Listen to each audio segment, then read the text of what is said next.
Sorry guys, it's disconnected my live stream. Anyway, we will restart the session. No issue. Okay, we will restart. 1 minute. I will go ahead.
Yeah, it's open.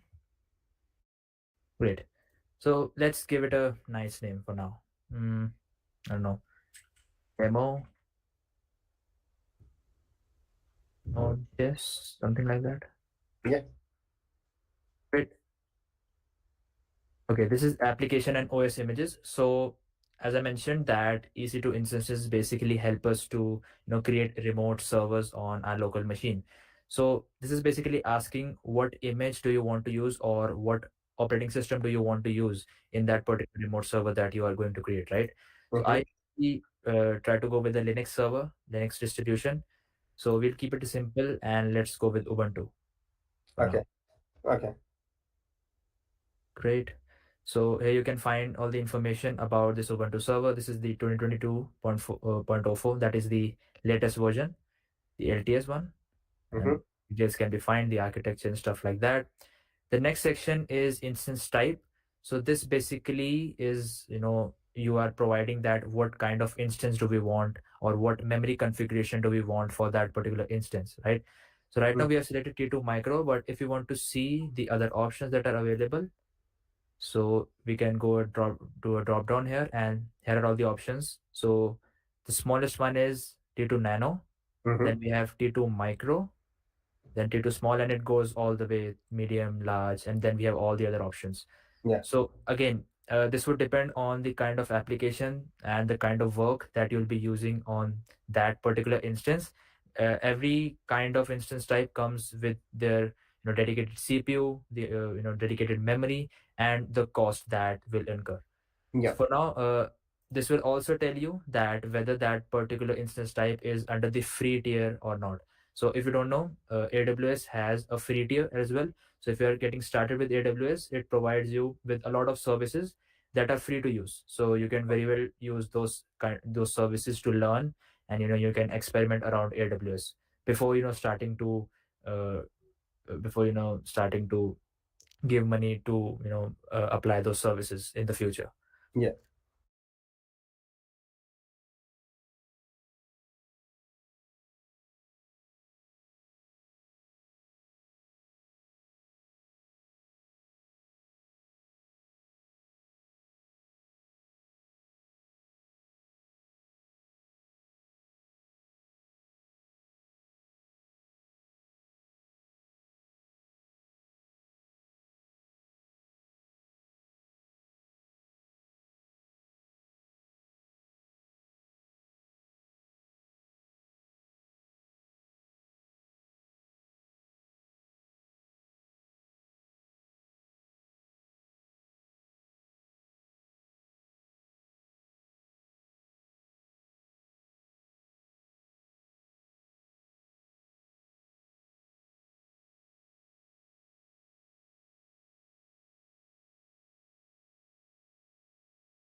So right now, let's go with T2 Micro.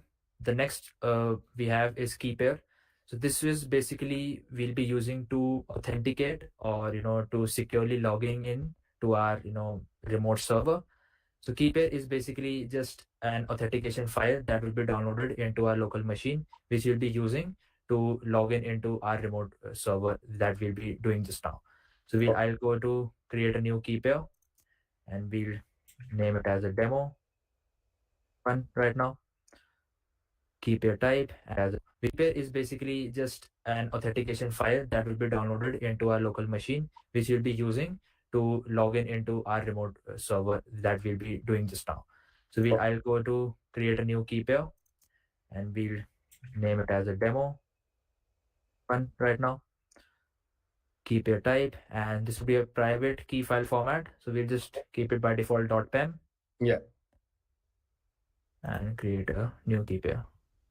So as you can see, we have a new demo.pem being downloaded. This we'll use when we log in into our server again. Perfect. And we can set some network settings, but I really don't want to complicate things. So let's keep it to default. Yeah. I want to just mention this particular option, allow SSH traffic. So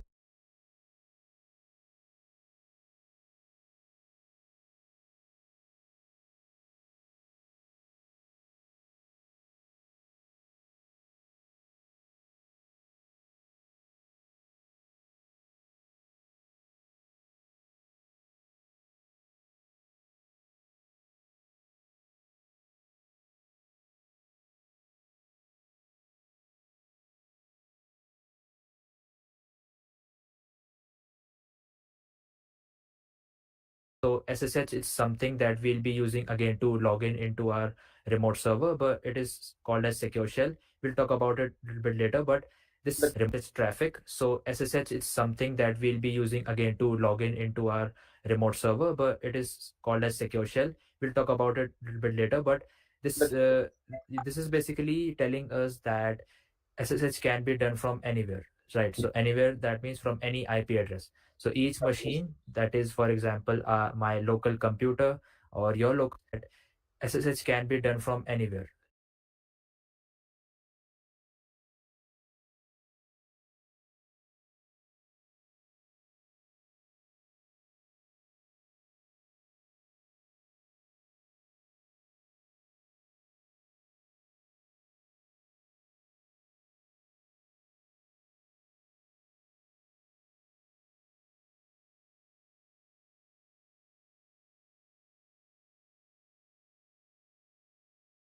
Right. So anywhere, that means from any IP address. So each machine, that is,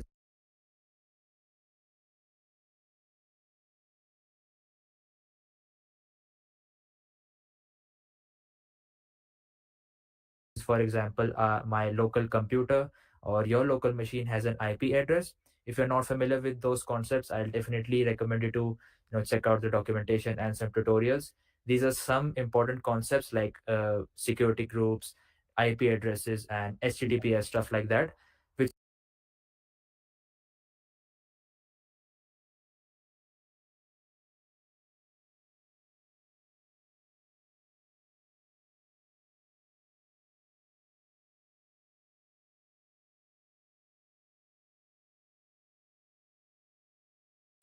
which will come really handy when you're using these cloud services and in general in the DevOps ecosystem as well. Yeah. Right. Okay, we go down. I don't want to change anything. Just keep it all to default, and we go in the DevOps ecosystem as well. Yeah. Right. Okay, we go down. I don't want to change anything. Just keep it all to default, and we'll go to straight away launch instance. Perfect. So this will create the stuff that is necessary, and the instance is created. Let's head over to the main page, and here we have the demo Node.js instance.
every instance is given an instance ID, so we can recognize it through that.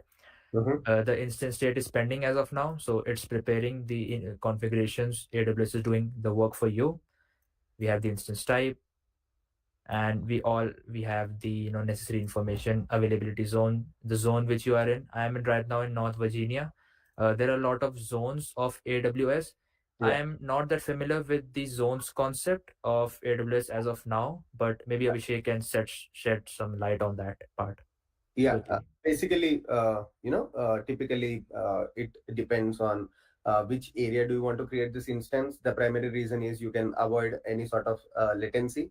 Like, let's say today I'm in India, okay, and for some reasons I want to create an EC2 instance in the nearby region so that there is a less bit of latency. You are not very far away from your instance.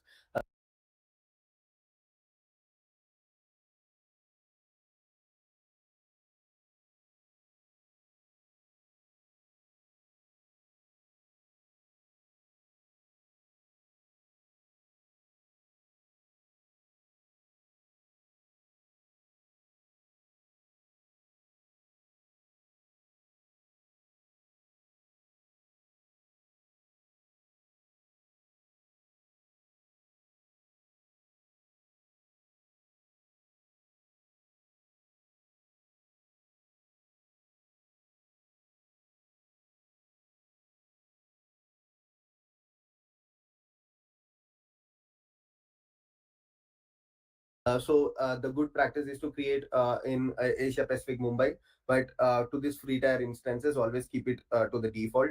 Don't worry about all of these things at this point of time.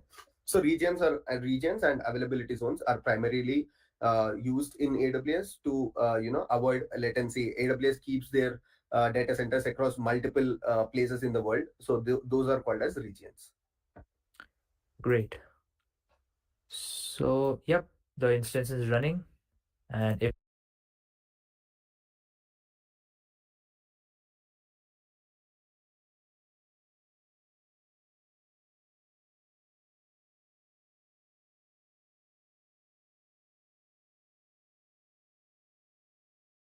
we just click over here, so here is where you'll get a lot more detailed information about your particular instance. So we have the instance summary where we have the public IP address. We'll use this right now to connect to it, and there is a lot more information, but we'll not go into it right now. So select your instance, then we'll go to the actions tab and click on the connect button. Cool. And here basically AWS shows you the various options that can be used to connect to your particular instance. Right now we'll be using the SSH client because I feel that it's the simplest way to do it right now. Okay. So here we have all the information that we need. AWS actually provides you with how can you connect to your AWS instance. So let me just quickly to connect to your particular instance. Right now we'll be using the SSH client because I feel that it's the simplest way to do it right now. Okay. So here we have all the information that we need. AWS actually provides you with how can you connect to your AWS instance.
Let me provide this for you. Then we'll go to the actions tab and click on the connect button.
Cool.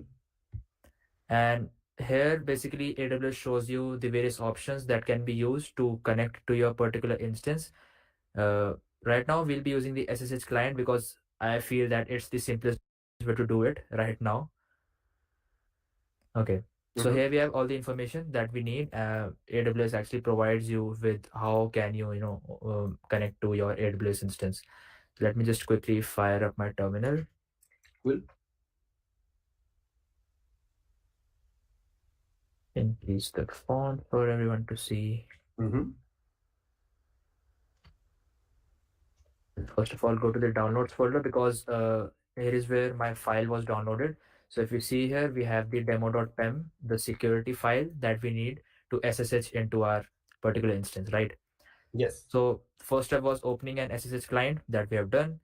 Locate our private key. This is the key that is used to launch the instance. This is the demo.pem. It also gives you the name of that, so you don't misplace your particular key file. Mhm, Now mhm. run this command if necessary to ensure your key is not publicly viewed. So this is basically the Linux command chmod 400. This is basically used. The chmod command is basically used to change the permissions of file. So I guess the 400 is to make it executable. Is it correct, Abhishek? No, 400 is to just keep it readable. Okay. So they basically follow the architecture of 4 plus 2 plus 1. So Mhm. 4 means read, 2 means write, and 1 means execute. And what you are doing here is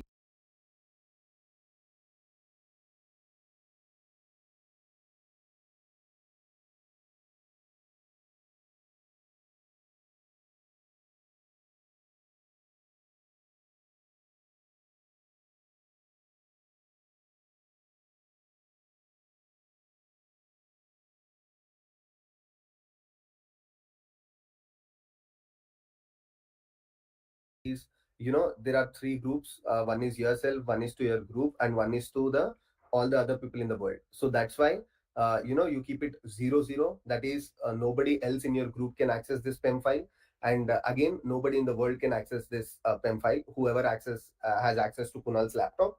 So it is only Kunal that only gets to read the file and not even write, make any updates to this file, or also even execute this file. So that's why you keep it 400. Got it. So Also files people in there are, so they basically follow the architecture of 4 plus 2 plus 1. So Mhm. 4 means read, 2 means write, and 1 means execute. And what you are doing here is, there are three groups. One is yourself, one is to your group, and one is to the all the other people in the world. So that's why you keep it 0 0. That is, nobody else in your group can access this PEM file, and again, nobody in the world can access this PEM file. Whoever has access to Kunal's laptop. So it is only Kunal that only gets to read the file and not even write, make any updates to this file, or also even execute this file.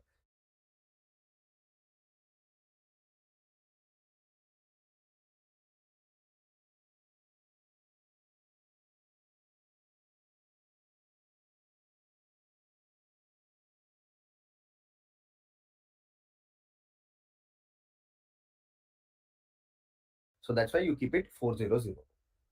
Got it. So this is usually the format that we follow for doing SSH. The username at the IP address. Again, the -i with the credentials file is something that you may or may not need right now, but as of now, let's do it that way.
We'll hit enter. It's the SSH. Got it. So this is usually the format that we follow for doing SSH, the username at the IP address. Again, the -i with the credentials file is something that you may or may not need right now, but as of now, let's do it that way. We'll hit enter.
It's asking for us to add this particular host. So what it's doing here is that we have a secret file in our particular system, which is I guess called as .ssh.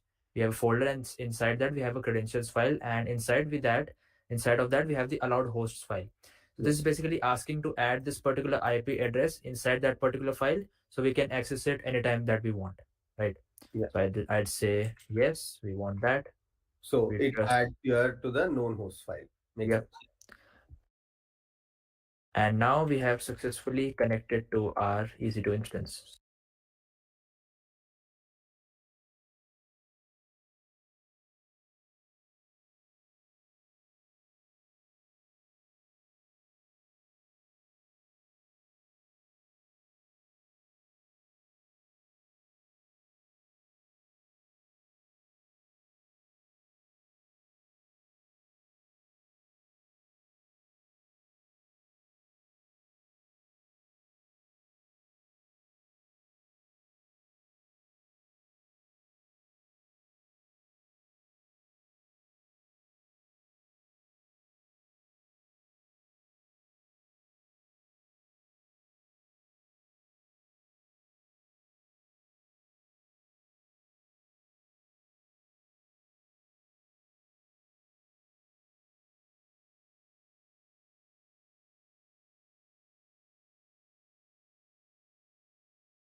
So as you can see, file it's in our header format. And not even make any updates to this file or also even execute this file. So that's why you keep it 400. Got it. So this is usually the format that we follow for doing SSH, the username at the IP address. This is This file.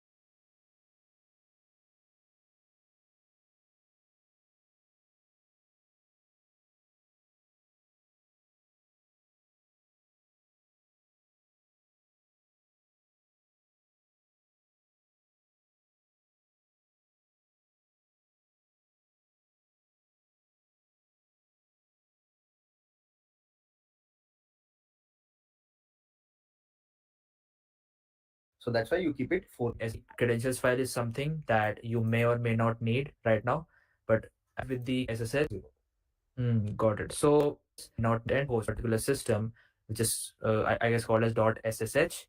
We have a folder, and inside that we have a credentials file, and inside of that we have the allowed hosts file. So this is basically asking to add this particular IP address inside that particular file, so we can access it anytime that we want, right? Yeah. So I'd say yes, we want that. So We it just adds here to the known host file. Makes Yep. sense.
And now access it anytime that we want, right? Yeah. So I'd say yes, we want that. So We it trust. adds here to the known host file. Makes Yep. sense. And now we have successfully connected to our EC2 instance. So as you can see, we have the Ubuntu user, the IP address, and this basically shows that we are inside a remote server, right?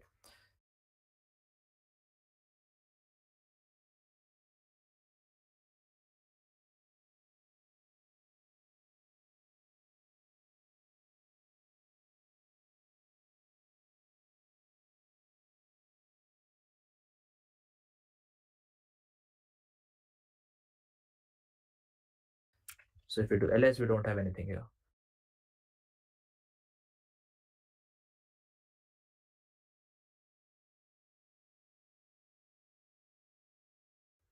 So till now, we have basically tested our project locally. We have discovered the AWS console. We created an IAM user. We created an EC2 instance, and we have already logged in into our remote server. So this is a lot if you are just beginning. So I would say this console. We created an IAM user locally. We are inside a remote server, right? So if we do ls, we don't have anything here. So till now, we have basically tested our project locally. We have discovered the AWS console. We created an IAM user. We created an EC2 instance, and we have already logged in into our remote server. So this is a lot if you are just beginning. So I would say give yourself a pat on the back. You have done a lot till now. Yeah. Awesome, great.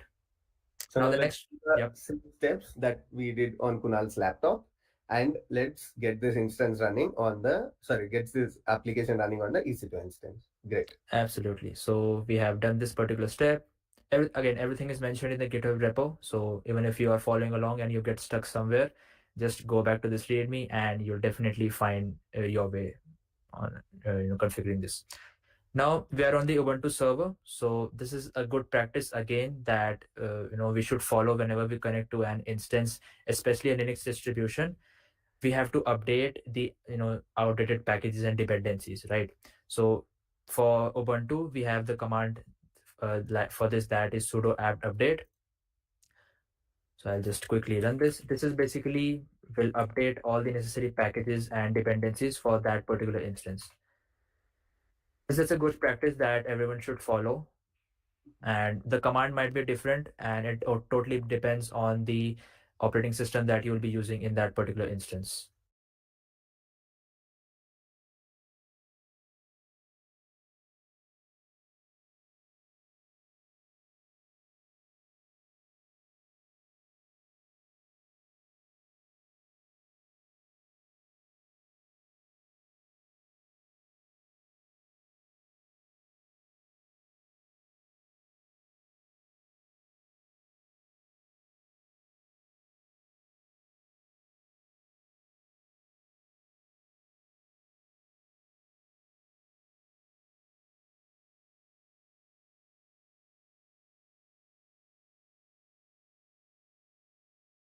Yes. So it's done. It basically updated all the packages in our instance. The next step is basically to install Git. So because we want to clone our repository into this particular instance, so we want to use Git commands here as well. Right now, if I just type Git clone or anything with Git, it would show that Git is not installed or something like that. You must specify repository to clone. Okay. Yeah. Actually, for this image, Mhm. you got Git by default, but in some cases you might not have Git default in your distribution. So the Ubuntu distribution that Kunal selected, Clone or anything with Git, it would show that Git is not installed or something like that. You must specify repository to clone. Okay. yeah, actually, for this image, Mhm. you got Git by default, but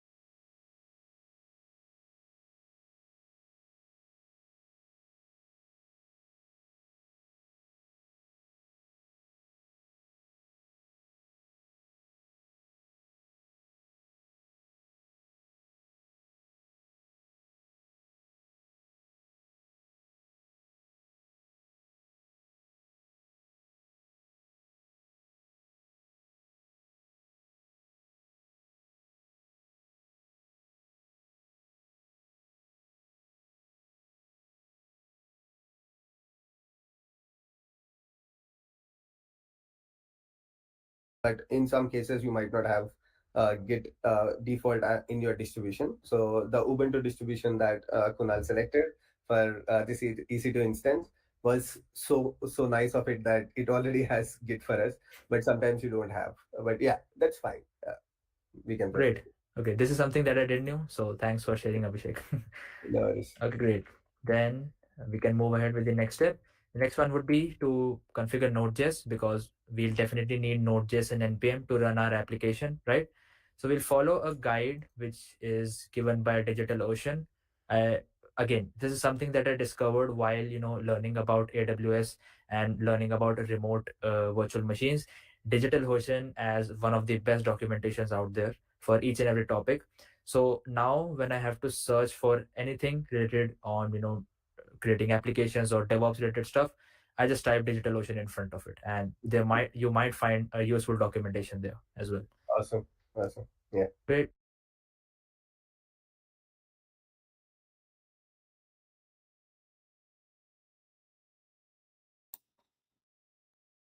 So guys, in this specific blog, as I mentioned, today we are going to plan to complete this project that's already started. And yeah, so actually in the start, yeah, I got a network issue, but now it's fine. So yeah, so this is if I summarize so what I did. So actually we already deployed our application in our local machine yesterday, and today I created AWS instance, especially using the IAM user part. So you can see now I already connected my instance through my local machine with the SSH method. So SSH QSLs, and you can see now the starting point, like for example, I cleared terminal first. CLAR. Okay. So you can see the start. It is the remote server, since it is the by default user ID, username, and it is the host ID provided by AWS, and we are in the directory, home directory. I think it's a home directory. I'm not sure about that.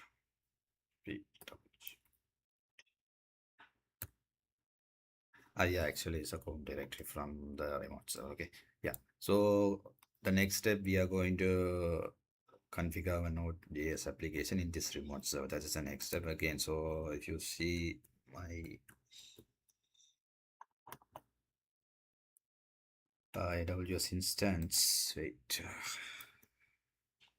So this is the exact instance I created, and you can see the instance as well. This is the instance I going to connect. I already connected. This is currently running, and so if you want to connect our instance, you need to public IP address. So here I'm using this exact public address, and for connecting purpose, I think I'm using the SSH client, and this is the exact. There are some access control I already gave, otherwise it's unable to connect. And also I set up the folder where I have my fem file, because I already downloaded my fem file for some use cases. I already practiced EC2 instance, so I need to point out that specific file where it is located. So that's purpose there are some configuration I did, because since I already have SSH folder in my in my Linux system as well. So yeah, yeah, okay, so let's take some break, and yeah, after that we will continue. We will start configure our Node.js application or Node.js within the remote server. Yeah, thank you.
So as we will start and this second block, and welcome to everyone. Thank you.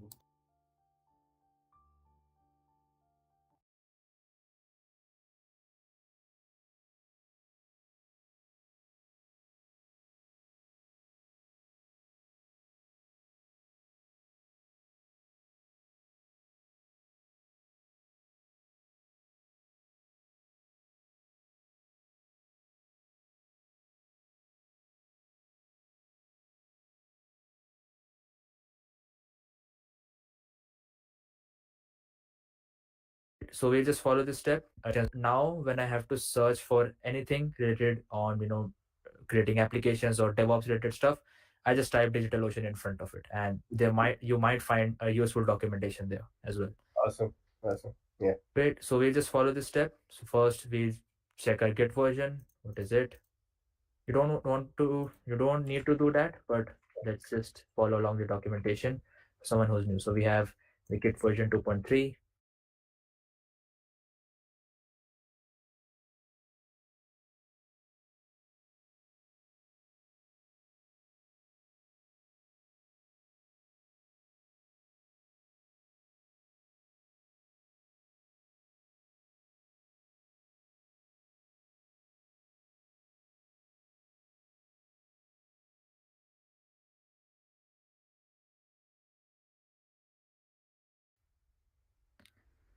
We have already done this to update the packages. We have already installed Git in our system.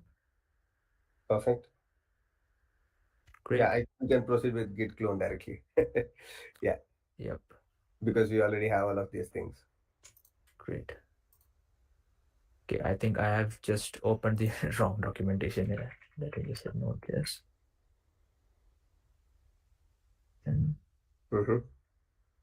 So yeah, Kunal finds DigitalOcean interesting. So yeah, always give it a try. When somebody, always it comes with your experience. So even today, I'll just give it a try and see how DigitalOcean documentations are whenever I have some issues. Absolutely. So I just searched to install Ubuntu on a remote VM. This is for someone who's quite new to this. I'll just show them how it's done. You just search it and you'll find the DigitalOcean documentation Great. somewhere around here. How can I create a VM Ubuntu desktop in DigitalOcean? Yeah, I see that. Yeah, this one. Great. Yeah.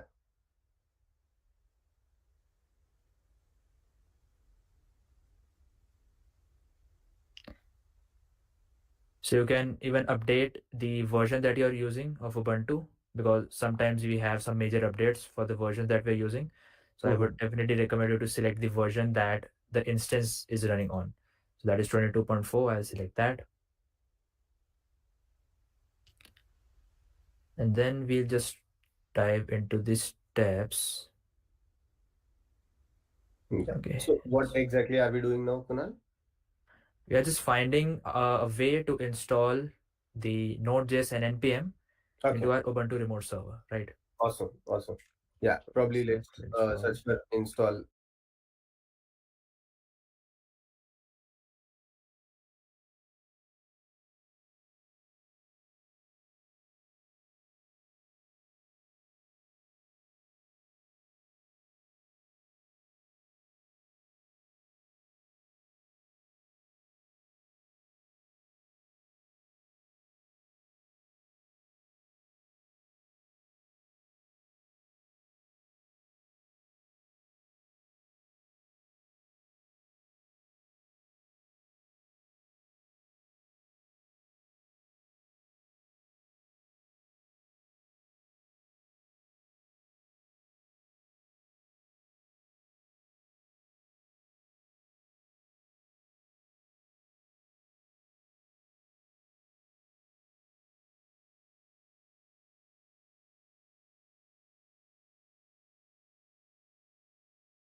npm.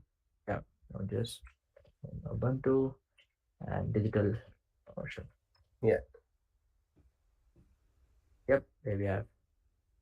and I think But you already have that link on your GitHub repository. yeah, I think I got carried away and posted the wrong link, so I'll update it. No Yeah, worries. yeah, this is the right one. So we are installing Node.js and npm. We have already done sudo apt update. Now we'll Mhm. just do sudo apt install Node.js. We'll just copy from here. And this is how the real process of development looks like, right? It gets a bit confusing in the middle, but don't worry, you find everything on Google.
So let's say yes. And right now we are installing Node.js. So it's getting installed and we have Node.js installed in our system. Mm-hmm. Check, we'll just type node-b and we have version 12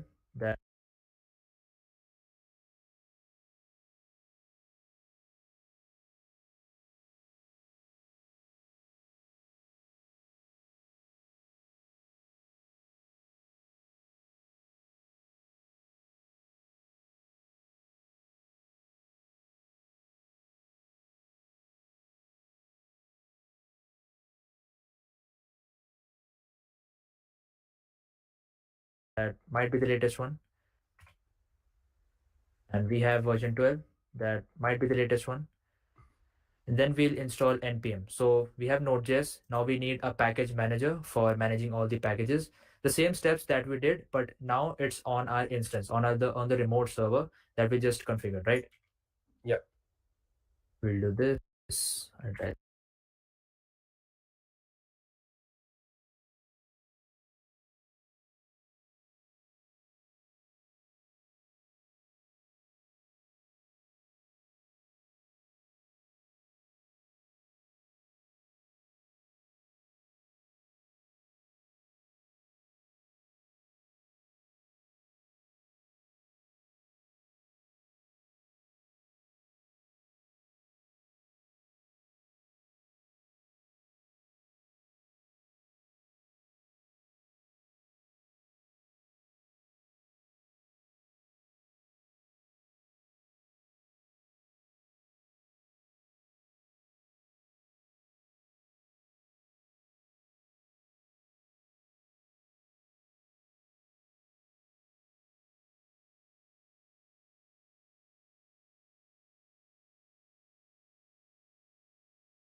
Yeah. The same steps that we did, but now it's on our instance, on the remote server that we just configured, right? Yeah. We'll do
this, I'll type in yes. Yeah, so we're doing the exact same thing that we did on Kunal's laptop, but this time on the AWS instance. Yep. This is basically we are setting up the server from scratch. I already had Node.js and npm installed, so we didn't had to do these steps. But right now, this is a machine. You can consider this as a completely new laptop, right? You're installing everything from scratch. So this Yep. will just set up the Node package manager. It takes a bit of time. Till then, maybe we can go through the documentation. Yeah, this was the last step. After this, the npm would be installed.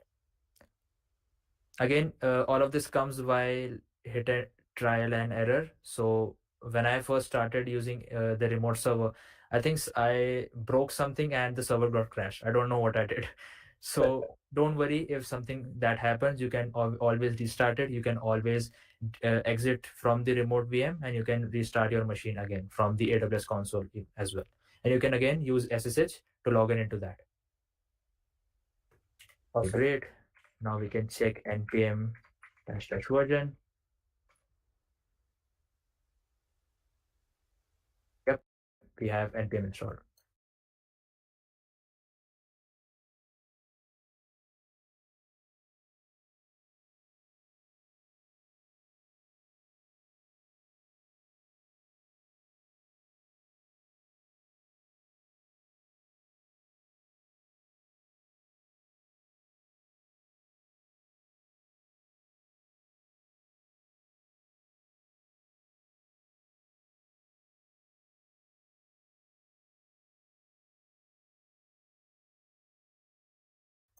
Cool. Great. So we have Git, we have npm, and we have Node.js, the three initial things that we need for our application. Now it's time to use the git clone command again to clone our application into the remote server, right? So we'll just type git clone. We'll just quickly grab the URL from here Mhm. and we do this. Great.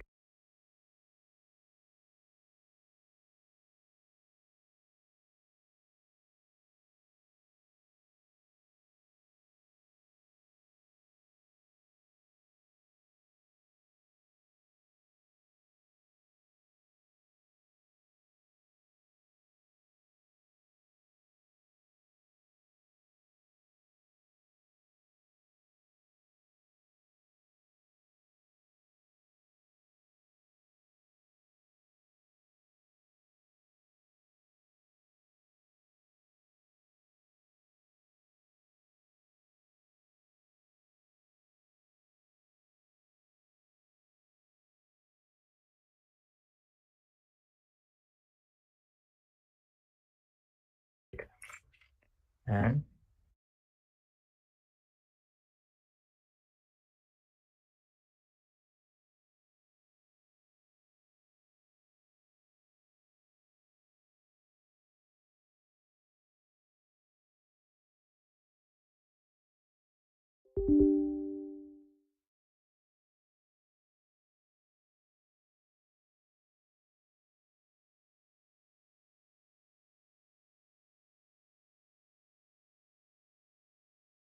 we do this.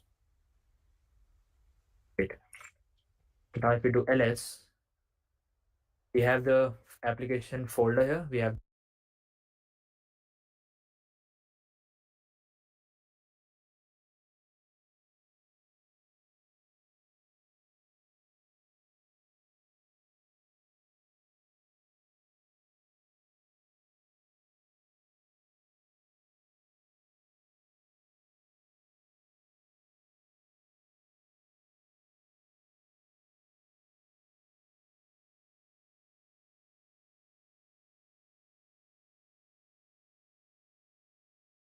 this repository. We'll type cd AWS. I wanted to write the full form of CD in the comments right now. Pause this video and write the Yeah. full form of CD because we discussed it previously. Great. And write. I wanted to write the full form of CD in the comments right now. Pause this video and write the Yeah. full form of CD because we discussed it previously. Great.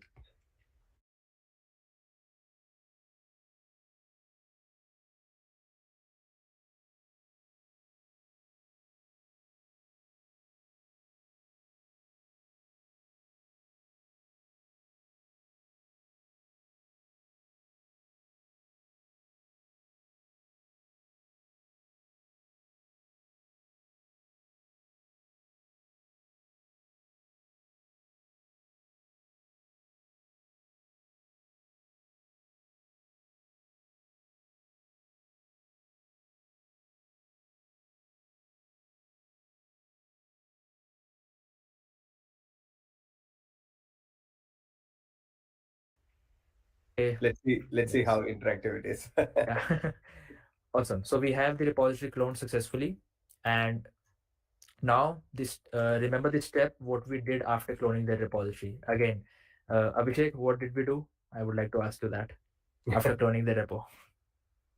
Yeah. So after cloning the repo, what we initially did was we did the npm install, which we have already done, and now we need to do npm run. Am I right? You just missed one step. We have to set up the environment variables files here. Oh yeah.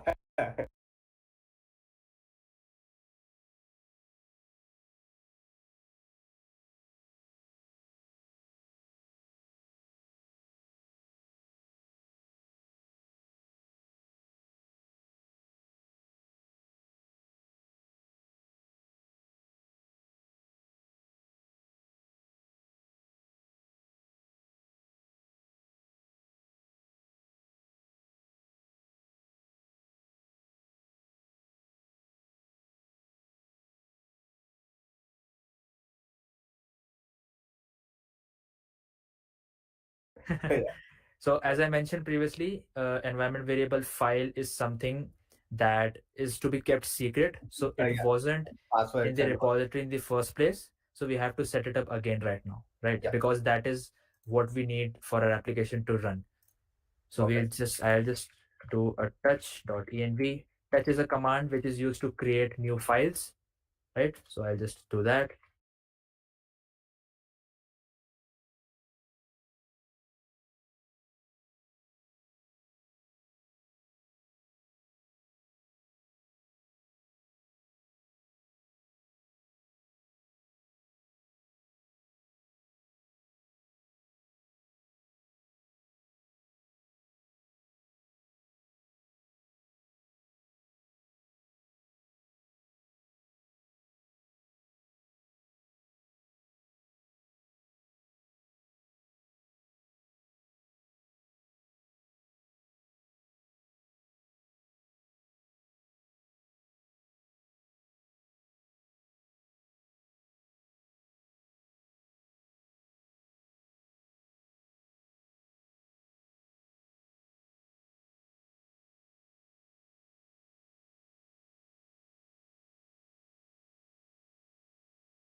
If you do ls here, it's not visible, but if you want to view, okay, this is again something, a new Linux command for you to learn, ls-a. So this will basically list, again, ls basically lists all the files and directories that are present. -a flag will do is list all the hidden files as well, Yes. right?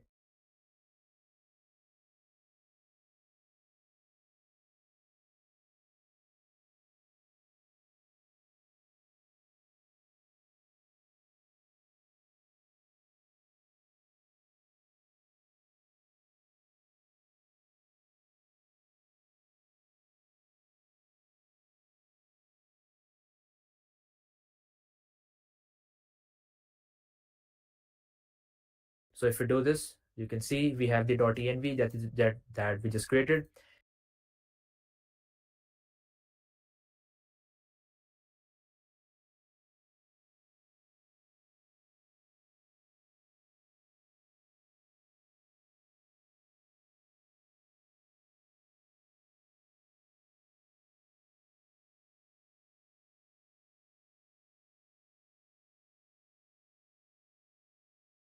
The .git file is because this is the GitHub repository, right? So this is what we, when it is created, when a folder is, folder becomes a Git repository. Right now we need to edit the .env file with the environment variables. So I'll just use Vim for that. So Vim is basically a file editor, I would say, for the terminal, built for the terminal.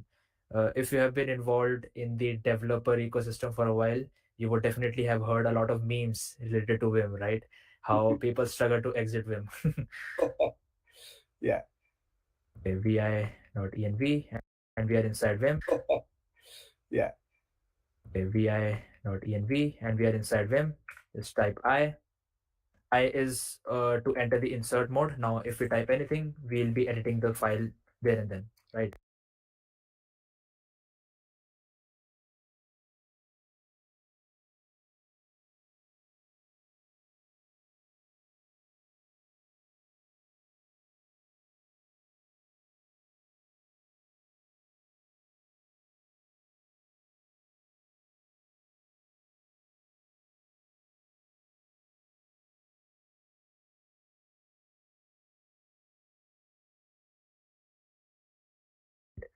So I'll just quickly grab my environment variables.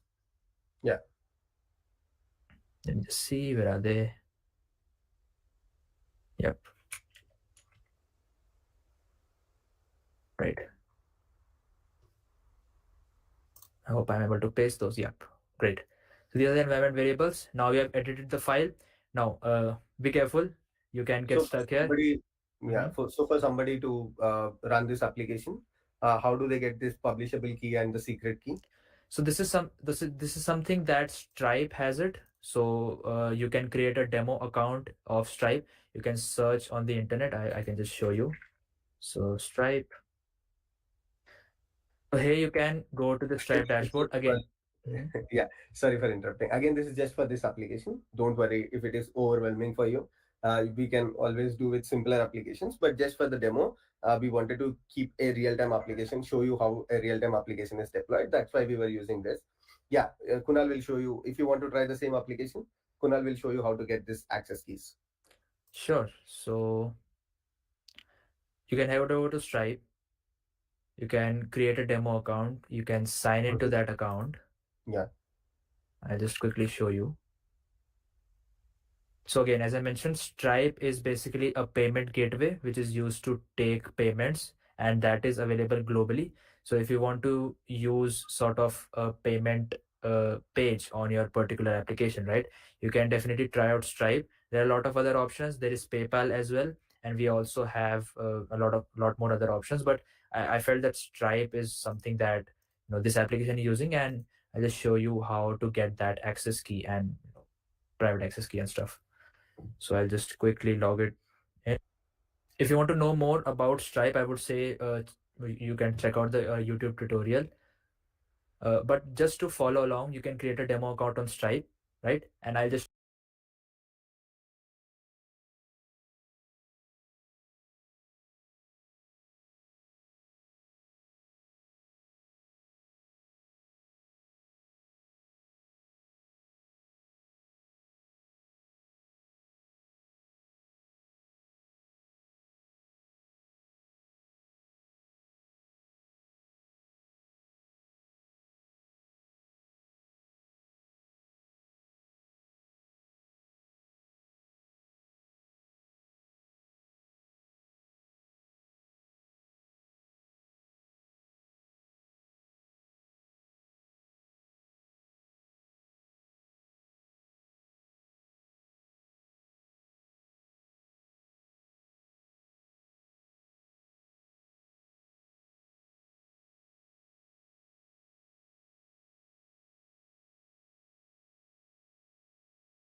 show you how you can access those publishable secret key. Again, that is for the testing purpose only because I have the test mode on. That is not something that you can use with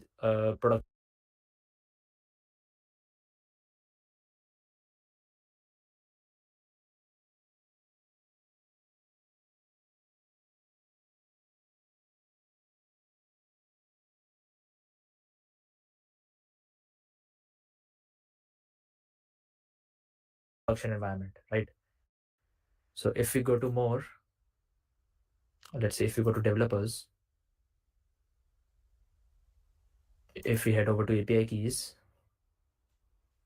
so here is where you'll find your publishable key that we just mentioned here. And to Got find it. your secret key, you can reveal your test key here. Again, this is for only for the testing purposes because the test mode is on. You can't make real-time payments from these, so don't worry at all, right? Awesome.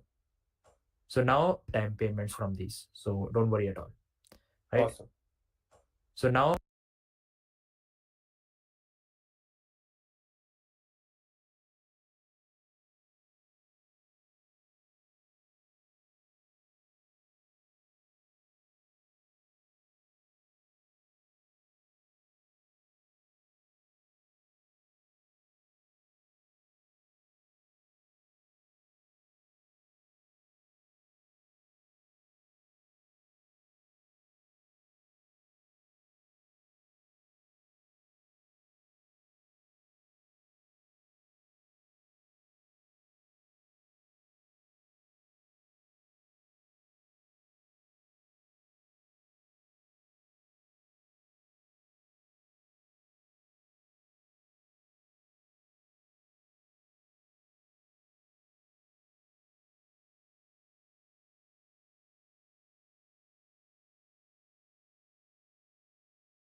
Now that we have edited the .env file, in order to exit Vim, right now, remember we are in the insert mode.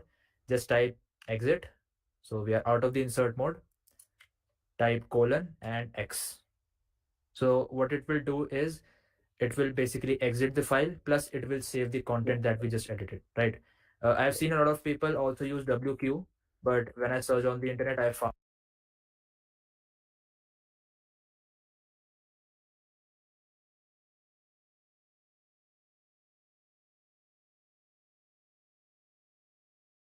the it will basically exit the file, plus it will save the content that we just edited, right?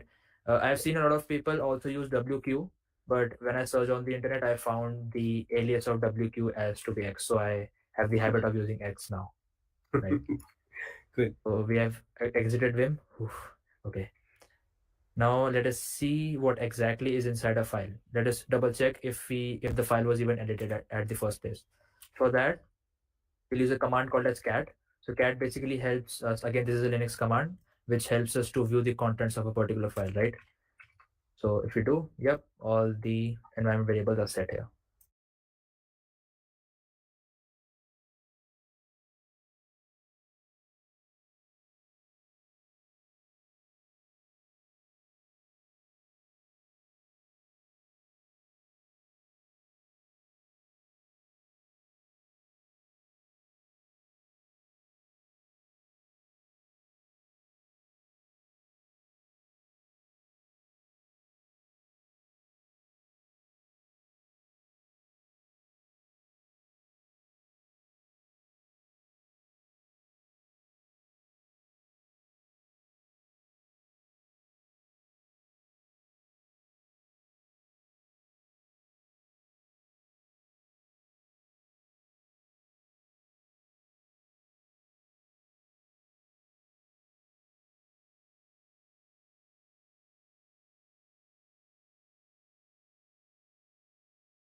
Right. Good. So let's just clear the terminal. And now it's a time that we've been all waiting for to run the application, right? So first we'll do npm install, the same steps that we followed to install the node modules folder here for the packages that we need.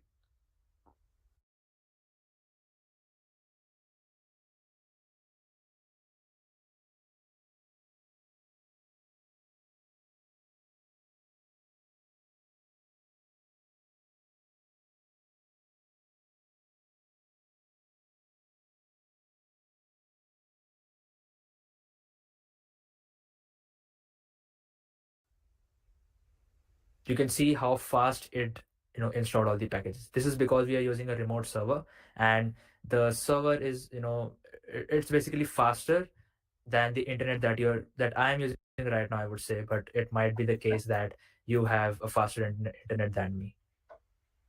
So after that, we'll use npm run start. That's it.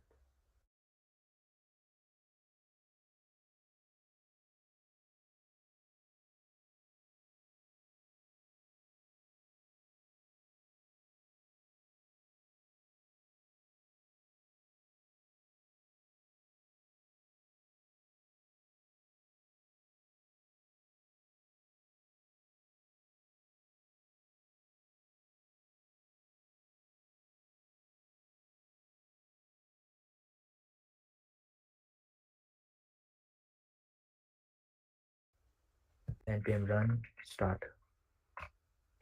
That's it. So this is again, this is something that is dynamic. That is, I typed into the server.js file. You don't need this, but it just shows that your application is running right now inside your remote VM. Now here's a catch. I'll just show you. Okay, now if you're just following along, you would imagine, okay, my application is running on the EC2 instance, and now if I just head over to my IP address here, and we just copy it, we type in a port. So the port is 3000, I believe. Yes. Yeah, the port is 3000. I hit enter.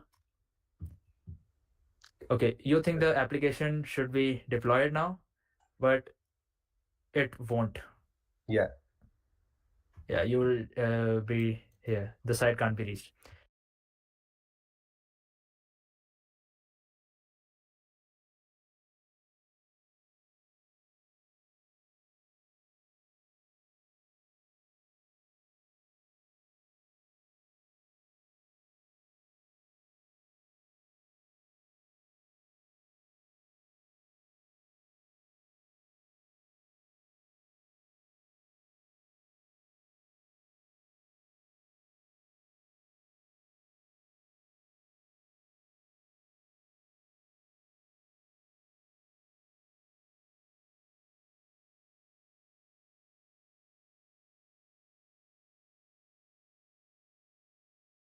So what happened here is that the application is running inside a remote VM successfully. It is not giving any error, but we are accessing it through the open internet. So it doesn't know that whether at this particular port in this particular IP address an application is running. The internet doesn't know, right? So you have to expose this particular port number to the open world, to the internet, right? Application, it won't. Yeah. Yeah, you will be here. The site can't be reached. So what happened here is that the application is running inside a remote VM successfully.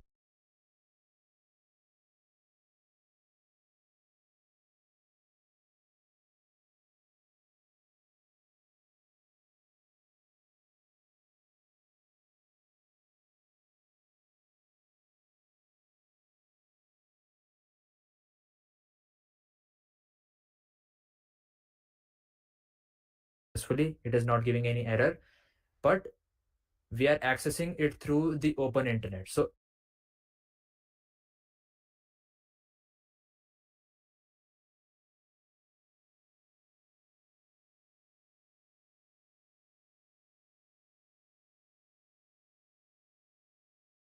it doesn't know that whether at this particular port in this particular IP address an application is running. The internet doesn't know, right?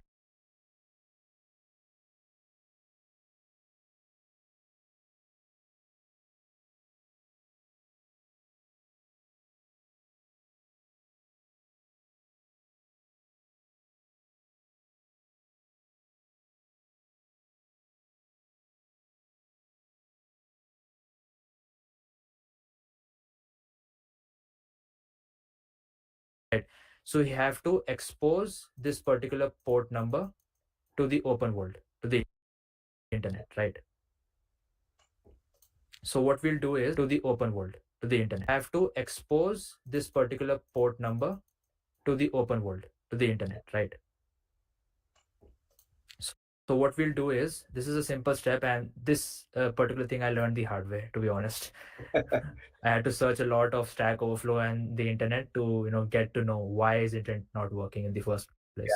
Yeah. So we'll just select Really our instance and we'll go to the security.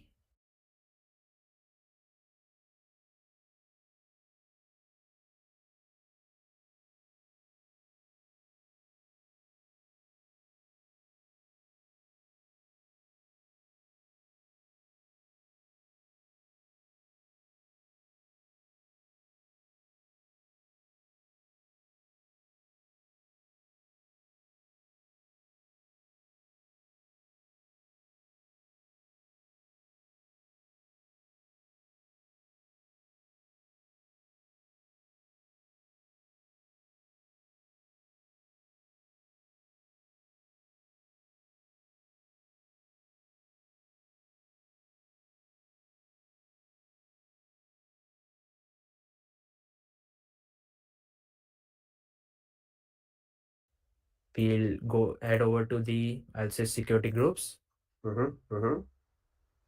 Yeah, watch this carefully. What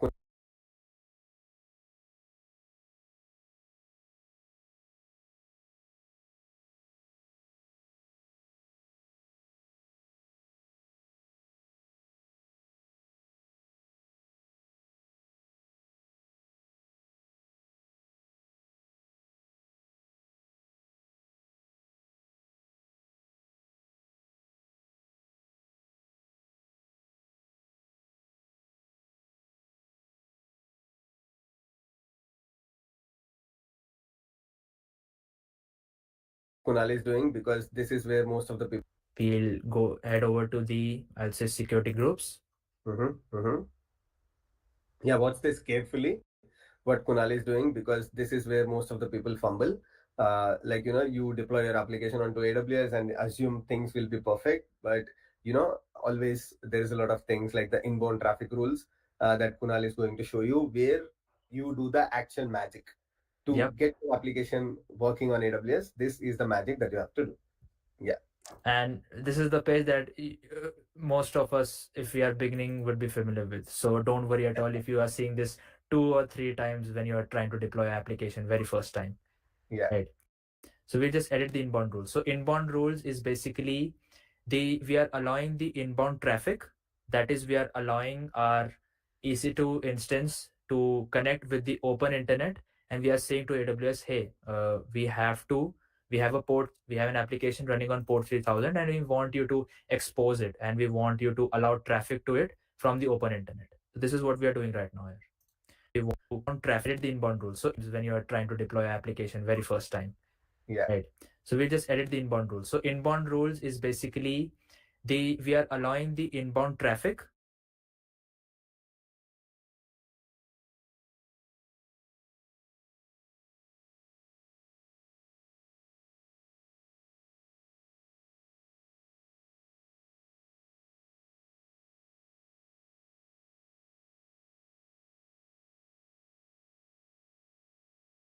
That is, we are allowing our EC2 instance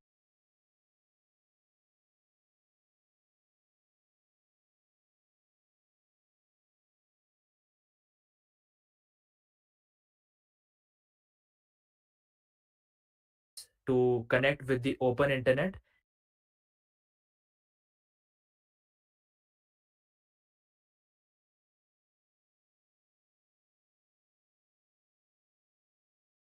and we are saying to AWS, hey, we have a port, we have an application running on port 3000, and we want you to expose it, and we want you to allow traffic to it from the open internet. So this is what we are doing right now here.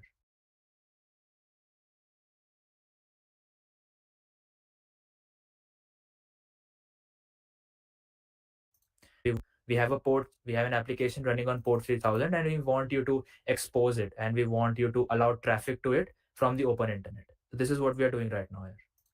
So we'll go to edit inbound rules. We'll add we want you to expose it, and we want you to allow traffic to it from the open internet. So this is what we are doing right now here. So we'll go to edit inbound rules. We'll add a new rule.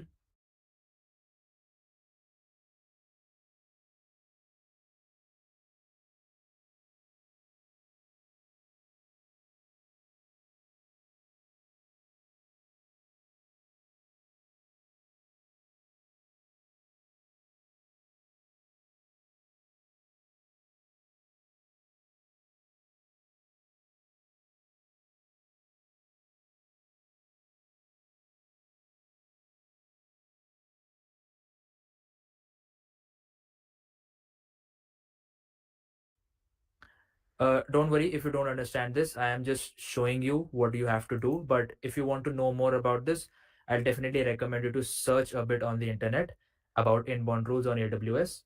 But if Abhishek wants to touch over that topic No, in a that's short bit, pretty fine. okay. I think, yeah. At this point of time, for the audience who are watching our videos, till the level of knowledge that the people at day 12 has, I think this is pretty pretty good. Yeah. Awesome. So here we specify the port range that we want. So right now we don't have a range, but we have a port that we want it to Okay. allow. So we'll just type in port 3000. We leave everything as it is. We'll just do this means anywhere. So this particular port can be accessed from anywhere on the internet, right? And we just save the rule. So we'll just type in port 3000. We leave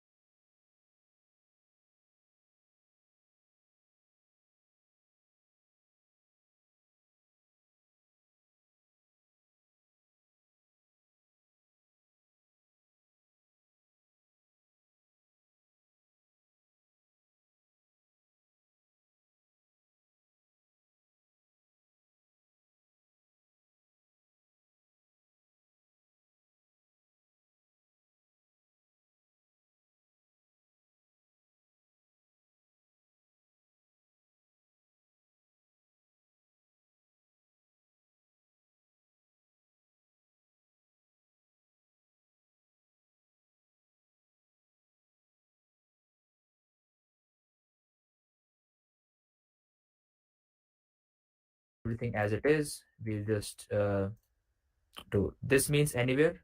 So this particular port can be accessed from anywhere on the internet, right? And we just save the rule.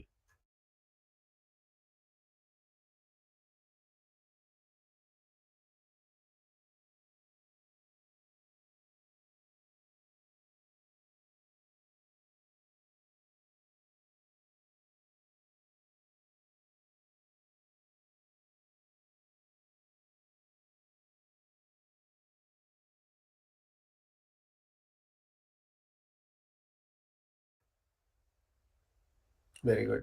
Awesome. Yeah. So you can see the security group has been added and the port range is here. Now, something you'll notice is that the first rule that was added is SSH and the port range is 22. So this is how you were able to SSH into a particular instance. So this was Yes. already added. If this wasn't added, you wouldn't have been able to even connect to your remote server on your local machine. Wasn't added, you were able to SSH into a SSH and the port range is awesome. Yeah. So you can see the security group has been added and the port range is here. Now, something you'll notice is that the first rule that was added is SSH and the port range is 22. So this is how you were able to SSH into a particular instance. So this was Yes. already added. If this wasn't added, you wouldn't have been able to even connect to your remote server on your local machine in the first place, right?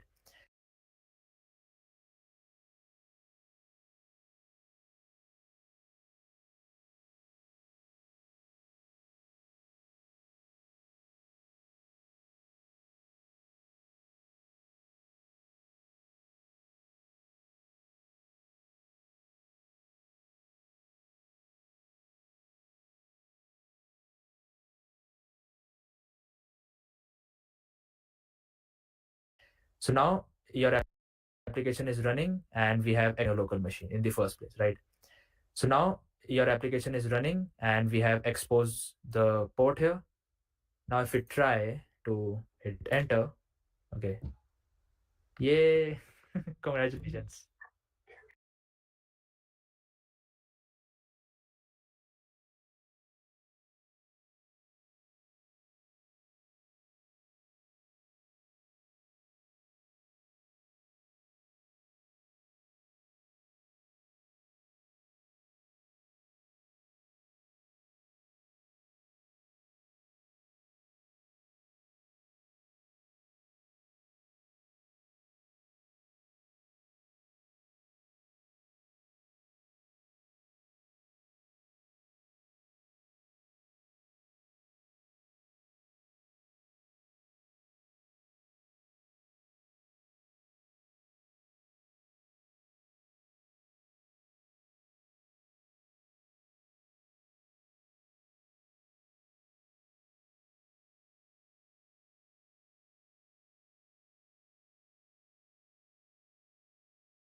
Congratulations. Yeah. So that was awesome. Finally, we were able to run this application on AWS. Isn't it Yep. cool? So Yeah. everybody is watching this video. Everybody who is watching, if you really like this one, yeah, click on the comment section. It was very exciting, right? Yeah. And give yourself a pat on the back and a congratulations. Cool. Yeah. That was so simple and that was so awesome, Kunal. I think you made this demo a very, very, very easy one for everybody who is watching this video. And don't forget that Kunal has each and every step on his GitHub repository as well. So even if you're not able to follow our video, you can always go back to this GitHub link, do each and every step. Yeah, project is deployed on AWS. Yay. So you can follow each and every step that we talked about and you can deploy your application on AWS. And if you were really impressed, go ahead to the LinkedIn, search for Kunal Verma. I'll put the link also in the description and write a thanks for Kunal because of all the effort that Kunal has put in here for us. And yeah, don't forget, like it is always good to give credit to someone, or it is always good to, whenever you learn something from someone, just as a token of appreciation, write a thank note to Kunal for all the effort that he has put in and for the demo that he has given us. I'll do that personally. And if you enjoyed this video, also do that. Awesome. Again, the last question that I would like to ask Abhishek before we part ways is it okay? My application is deployed on AWS, right? So can I access it from any other laptop now? Is it Yeah, possible? for sure. Because you have a public IP address, and this public IP address is the name itself indicates that this is a public IP address. And if you watched the video clearly, there was no connection, right? Kunal hasn't told that access only from my laptop. If he had to do that, there was a place called source where you put the source addresses as 0.0.0.0. That means anybody from any place in the world should be able to access this application. If you wanted to restrict to a specific IP range, which always happens in an organization, you want to probably whitelist only a specific range of IP addresses, only one of your customers can access it. So that's the place where you do it, right?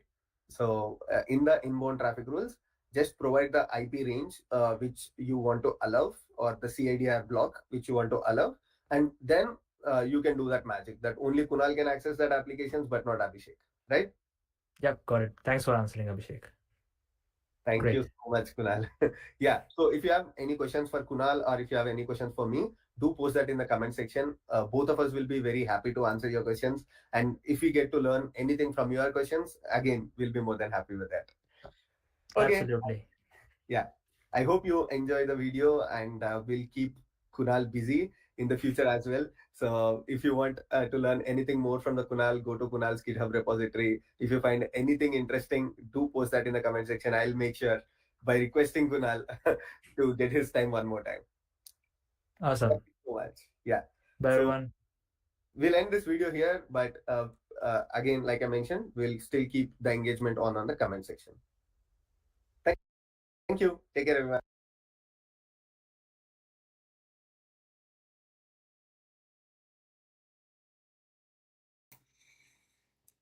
So guys, as I mentioned earlier, so we are going to complete this project, the remaining part that started yesterday, and we have successfully deployed the project in AWS EC2 instance based on the guidance. So yeah, so you can see it's currently my EC2 instance is running. It's especially at the IAM user. So you can the left side in the top, you can see it's the root account is CRDS, and the IAM user is below the name, like Node.JS is the IAM user account.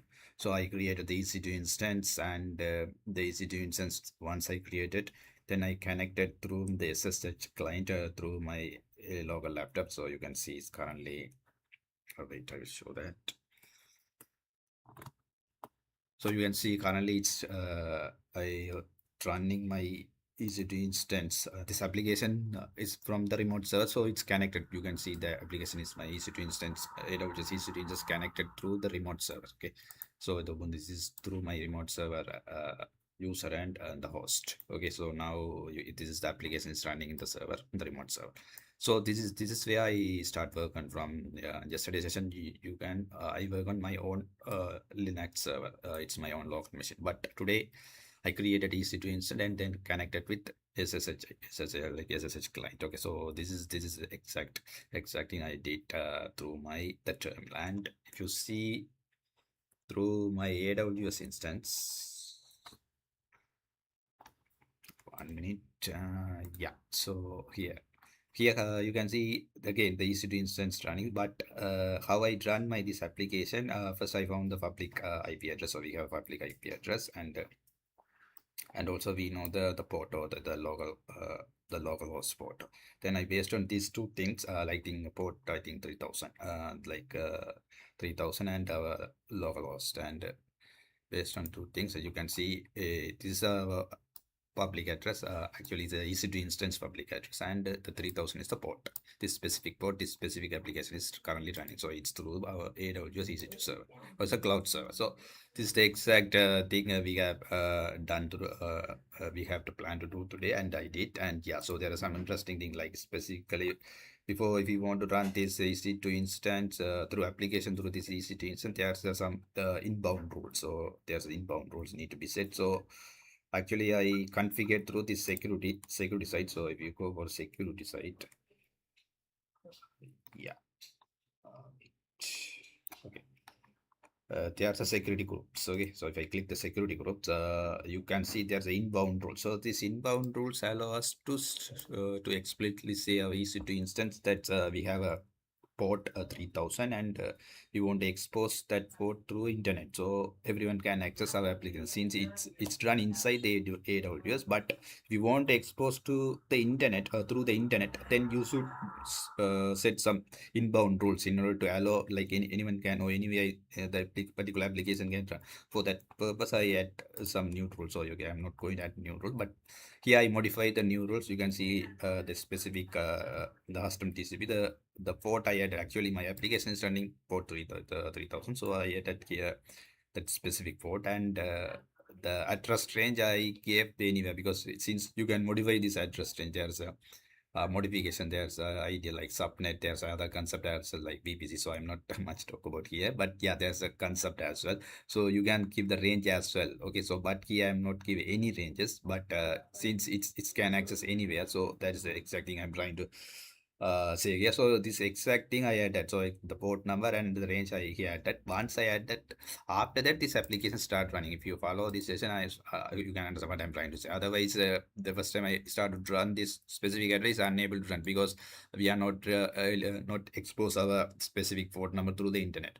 Once we set the inbound rules, after that we able to access this specific application, okay, through AWS. Since we are, and after that we are successfully deployed our this specific application through AWS EC2 instance. Yeah, so that's all of today's live session, and we have successfully completed this project as well. Okay, so tomorrow we are continuing the remaining, but I think tomorrow we are if I'm right, we are going to AWS some services we are listed on, and we are continuing follow this. Okay, so yeah, so today this is all about today's session, and we will continue tomorrow morning onwards. Again, thank you so much those who have joined and encouraging me to do this early morning amazing live session. And yeah, so we will continue tomorrow morning onwards, and if you have any question, please put in the chat. I will be available next 2-3 minutes. And yeah, thank you so much those who all joined. Thank you.